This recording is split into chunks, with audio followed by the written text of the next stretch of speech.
I just got the latest 5G phone.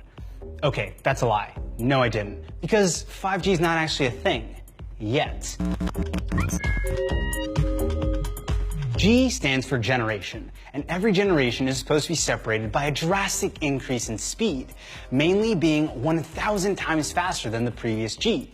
First, there was 1G.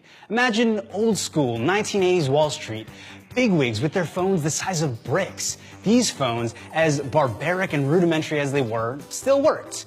Poorly, but they worked. Wireless phone calls are now a thing, with transfer speeds of 2.4 kilobits per second.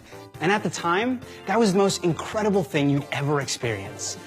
Man, was life tough in the 80s. Low bar. But you arguably didn't see anything resembling a modern phone until the early 1990s, when 2G became a thing. 1,000 times faster than previous phones, 2G phones now included features like texting, email, web browsing, a camera phone, and download speeds of up to 100 kilobits per second. None of those things were any good by today's standards, but they existed, and that's something. I mean, you could send the poorest quality pictures to your friends. How exciting was that? Remember? A decade-ish later came 3G, another 1,000 times faster than 2G, with 2 megabits per second and actual usable web browsing. This is where the iPhone grabbed the world by the SIM card, because this is where the Gs truly started to matter. Blurry pictures and extremely slowly sent emails were nothing compared to the capabilities of 3G. You could watch high-quality YouTube videos with 3G and have them play back relatively seamlessly. You could browse the web comfortably instead of wanting to gouge your own eyes out with a spork because of how slowly pages used to load. Then things got really interesting. 4G came along, and it should have been the coolest thing since sliced bread. 1,000 times faster than the best thing around sounds pretty incredible. Too much to handle almost. But the rules were changed, and this generation upgrade wasn't true 4G by the old standards. It was really more like 3G plus. Instead of being a 1,000 times upgrade, it was really only 100 times faster than 3G. By the time true 4G came around, it was dubbed 4G long-term evolution, or as you probably know better, LTE. Why?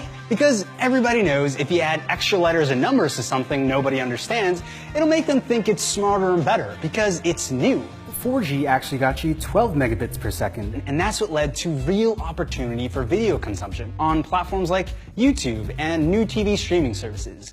It's what you probably have in your phone right now, and sure, it's buggy at times and slow, but it's also incredible, the cutting edge of technology for what we have right now.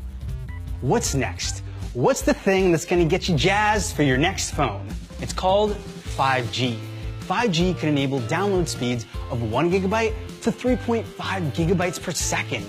In content consumption terms, that means you could download an 8 gigabyte HD movie in 6 seconds. 6 seconds! That's faster than you can pirate an HD movie over Wi-Fi.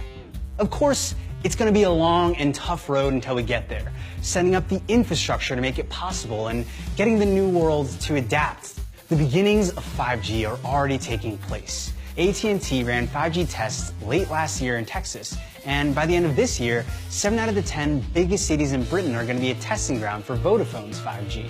Nationwide 5G coverage is still a few years away, but we're getting closer than ever. And I don't know about you, but I can't wait to experience the future of cellular data transfer.